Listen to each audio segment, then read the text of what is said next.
शहराचे श्रद्धास्थान असलेल्या श्री सिद्धेश्वर मंदिर परिसरात अलीकडे मोठ्या प्रमाणामध्ये मासे मृत पावल्याची गंभीर घटना घडल्यानंतर महानगरपालिकेने तात्काळ हालचाली सुरू केल्या आहेत. प्राथमिक तपासणीत तलावातील पाण्यातील विरघळलेल्या ऑक्सिजनचे प्रमाण लक्षणीयरित्या घटल्याने माशांचा मृत्यू झाल्याचे स्पष्ट झाले आहे.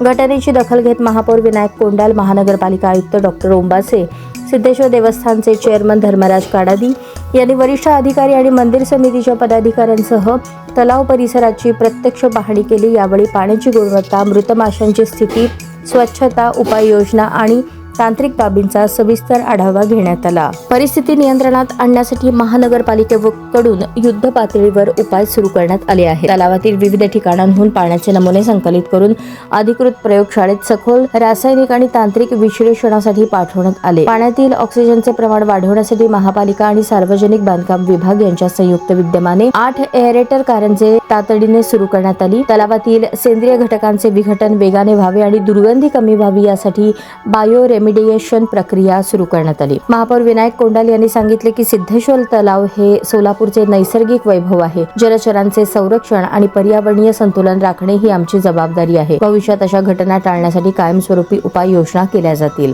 आयुक्त डॉक्टर सचिन ओंबासे यांनी स्पष्ट केले की तलावातील पाण्याची गुणवत्ता नियमितपणे तपासली जाईल. आवश्यक असल्यास अतिरिक्त एरेशन यंत्रणा आणि तांत्रिक उपाययोजना राबवण्यात येतील. नागरिकांनी तलाव परिसरात कचरा टाकू नये असे आवाहनही करण्यात आले. यावेळी सह आयुक्त मनीषा मगर, सार्वजनिक आरोग्य अभियंता व्यंकटेश चौबे, विद्युत विभाग प्रमुख राजेश परदेशी, कामगार कल्याण आणि जनसंपर्क अधिकारी अजित कुमार खानसोळे, पर्यावरण अधिकारी अक्षय मोरे, उद्यान विभागाचे स्वप्नील सोलनकर, सल्लागार भूषण देशपांडे आदी उपस्थित होते. पर्यावरणाच्या दृष्टीने संवेदनशील ठरलेली ही घटना सोलापूरकरांसाठी धोक्याची घंटा ठरली असून तलावाचे नैसर्गिक सौंदर्य आणि पर्यावरणीय संतुलन अबाधित राखण्यासाठी प्रशासन कटिबद्ध असल्याचे स्पष्ट करण्यात आले.